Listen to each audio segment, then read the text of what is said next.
Welcome to T C S Edumedia. T C S എജുമീഡിയയുടെ മറ്റൊരു വീഡിയോയിലേക്ക് എല്ലാവർക്കും ഹൃദ്യമായ സ്വാഗതം.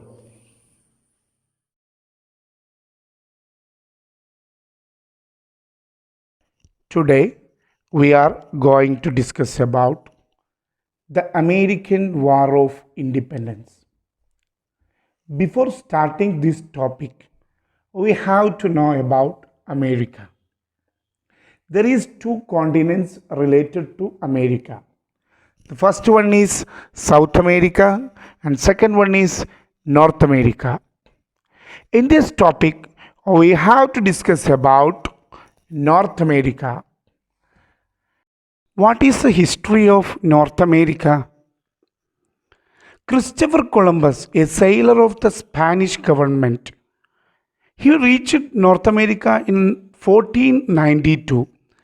1492 സ്പെയിൻ ഗവൺമെൻറ്റിൻ്റെ നാവികനായ ക്രിസ്റ്റഫർ കൊളംബസ് നോർത്ത് അമേരിക്കയിലെത്തി.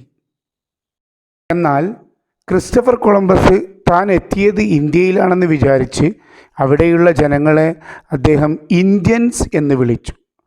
പിന്നീട് നോർത്ത് അമേരിക്കയിലെ ജനങ്ങളെ റെഡ് ഇന്ത്യൻസ് എന്ന പേരിലാണ് അറിയപ്പെട്ടിരുന്നത്. From the 16th century onwards, the Europeans started to migrate to North America and it continued in the 17th century. 16ാം നൂറ്റാണ്ടിലും 17ാം നൂറ്റാണ്ടിലും യൂറോപ്യന്മാർ നോർത്ത് അമേരിക്കയിലേക്ക് കുടിയേറി. What was the reason for their migration? It was the religious persecution of the King of England. ഇംഗ്ലണ്ടിലെ രാജാവിൻ്റെ മതപീഡനത്തെ തുടർന്നായിരുന്നു അവർ north അമേരിക്കയിലേക്ക് കുടിയേറിപ്പാർത്തത്. After that the migration was increased. What was the reason for the increase in migration? It was to exploit the resources of North America.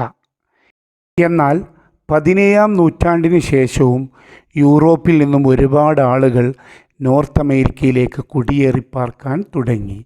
എന്തായിരുന്നു അതിന് കാരണം? അതിന് കാരണം നോർത്ത് അമേരിക്കയിലെ വിഭവങ്ങൾ കൈയടക്കുക എന്നുള്ളതായിരുന്നു ആ കുടിയേറിപ്പാർക്കലിൽ അവർക്ക് ലക്ഷ്യമുണ്ടായിരുന്നത്.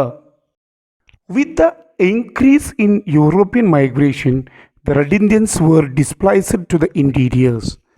കൂടുതലായി ജനങ്ങൾ നോർത്ത് അമേരിക്കയിലേക്ക് കുടിയേറിപ്പാർക്കാൻ തുടങ്ങിയപ്പോൾ നോർത്ത് അമേരിക്കയിലെ ജനങ്ങളായ റെഡ് ഇന്ത്യൻസ് ഉൾഭാഗത്തിലേക്ക് ഉൾവലിയാൻ തുടങ്ങി. As A result, by the 18th century, England had established 13 colonies in the eastern coast of the North America. അതിൻ്റെ ഫലമായി 18ാം നൂറ്റാണ്ടിൽ ഇംഗ്ലണ്ട് നോർത്ത് അമേരിക്കയിൽ 13 കോളനികൾ സ്ഥാപിച്ചെടുത്തു. Look and observe the map and find out the 13 British colonies in North America. Which are the 13 British colonies in North America? The first one is New Hampshire. Second one, New York. Third one, Massachusetts. Fourth one, Rhode Island. Fifth one, Connecticut. Sixth one, Pennsylvania. Seventh one, New Jersey. Eighth one, Delaware. Ninth one, Virginia. 10th one, Maryland. 11th one, North Carolina. 12th one, South Carolina. And the last and the 13th one is Georgia. After the establishment of 13 colonies, British treated these colonies as centers for collecting raw materials for their industry and as market for selling their products. ബ്രിട്ടീഷുകാർ north അമേരിക്കയിൽ 13 കോളനികൾ സ്ഥാപിച്ചു. എന്നിട്ട് ആ കോളനികളൊക്കെ അവരുടെ വ്യവസായങ്ങൾക്കാവശ്യമായ സാധനങ്ങൾ ശേഖരിക്കുവാനുള്ള ഒരു കേന്ദ്രമായും ബ്രിട്ടീഷുകാരുടെ ഉൽപ്പന്നങ്ങൾ വിൽക്കാനുള്ള ഒരു മാർക്കറ്റായും ബ്രിട്ടീഷുകാർ കണക്കാക്കി. This policy implemented by British merchants is known as mercantilism. ഇത്തരത്തിലുള്ള ഒരു വാണിജ്യനയം ബ്രിട്ടീഷ് കച്ചവടക്കാർ നോർത്ത് അമേരിക്കയിൽ നടപ്പിലാക്കി. ഈ വാണിജ്യ നയത്തിന് പറയുന്ന പേരാണ് മെർക്കൻറ്റലിസം. Then what is mercantilism? Mercantilism is a trade policy that British made colonies as centers for collecting raw materials for their industry and as a market for selling their products. മെർക്കൻറ്റലിസം എന്ന് പറഞ്ഞാൽ അതൊരു വാണിജ്യപരമായ നയമാണ്, ഒരു കച്ചവട തന്ത്രമാണ്. അതുകൊണ്ട് ബ്രിട്ടീഷുകാർ ഉദ്ദേശിക്കുന്നത് അവരുടെ അമേരിക്കയിലുള്ള കോളനികളെ അവർക്ക് ആവശ്യമായ വ്യവസായങ്ങൾക്ക് വേണ്ടിയുള്ള സാധനങ്ങൾ ശേഖരിക്കുവാനും അതുപോലെ തന്നെ ആ ഉൽപ്പന്നങ്ങൾ വിൽക്കുവാനുള്ള ഒരു മാർക്കറ്റായി ഈ അമേരിക്കയിലുള്ള അവരുടെ കോളനികളെ അവർ കണക്കിലാക്കുകയും അതിനെ അങ്ങനത്തെ ഒരു കേന്ദ്രമാക്കുകയും അവർ ചെയ്തു. ഈ ഒരു കച്ചവട നയത്തിന് പറയുന്ന പേരാണ് മെർക്കൻറ്റലിസം. As a part of mercantilism, several laws were implemented in the British colonies. മെർക്കൻറ്റലിസത്തിൻ്റെ ഭാഗമായി ബ്രിട്ടീഷുകാരുടെ അമേരിക്കയിലുള്ള കോളനിയിൽ ഒരുപാട് നിയമങ്ങൾ അവർ നടപ്പിലാക്കി. Which are the mercantilist laws? There is mainly 5 mercantilist laws we have to discuss in this topic. First one is, the goods must be carried only in British ships or ships built in the British colonies. കോളനിയിലേക്ക് കൊണ്ടുപോകുന്നതും കോളനിയിൽ നിന്ന് കൊണ്ടുവരുന്നതുമായ എല്ലാ ചരക്കുകളും ഒന്നുകിൽ ബ്രിട്ടീഷുകാരുടെ കപ്പലിൽ മാത്രം കൊണ്ടുവരിക, അല്ലെങ്കിൽ ബ്രിട്ടീഷുകാരുടെ അമേരിക്കയിലുള്ള കോളനിയിൽ ഉണ്ടാക്കിയ കപ്പലിൽ മാത്രം കൊണ്ടുവരിക. The second one is, products of the colonies could only be exported to England.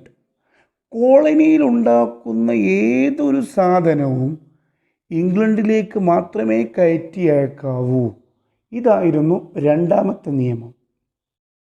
Third one is, British stamp must be affixed on all things.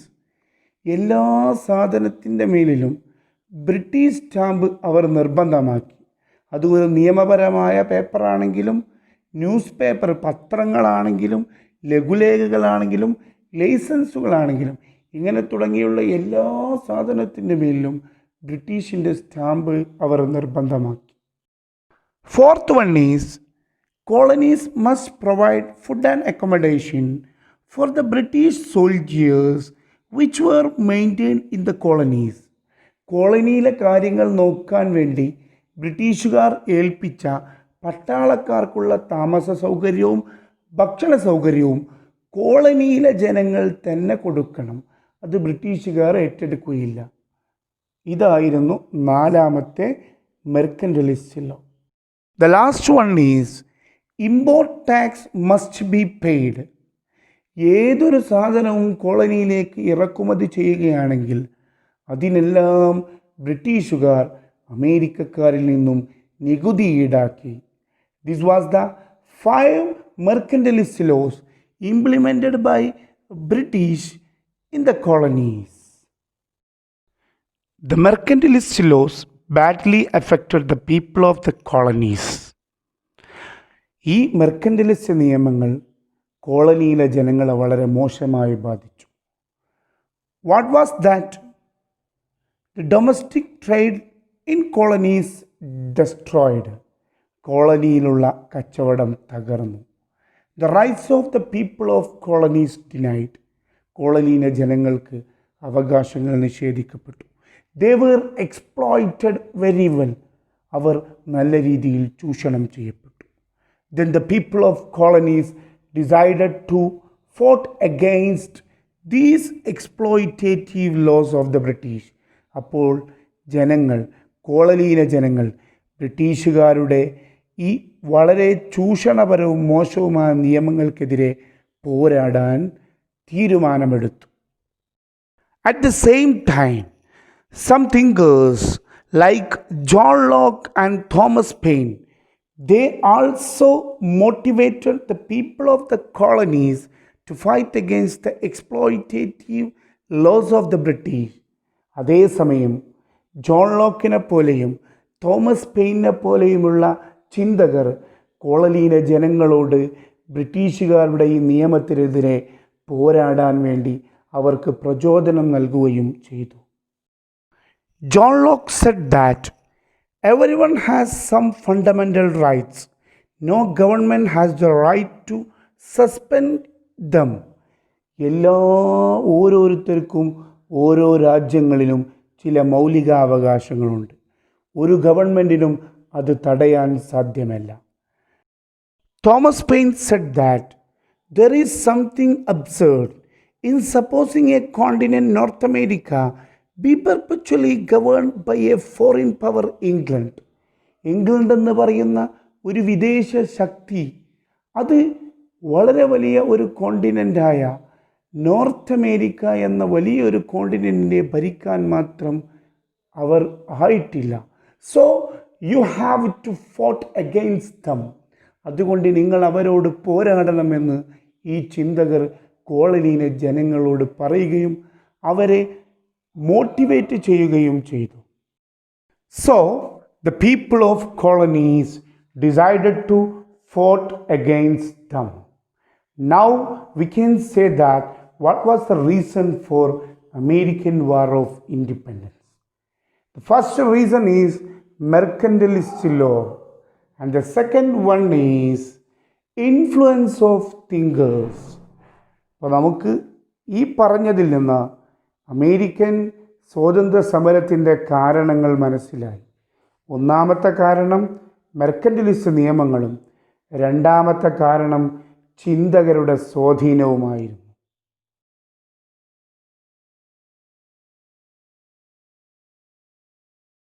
നിങ്ങൾ ഈ ചാനൽ ആദ്യമായിട്ടാണ് കാണുന്നതെങ്കിൽ സബ്സ്ക്രൈബ് ചെയ്യുക.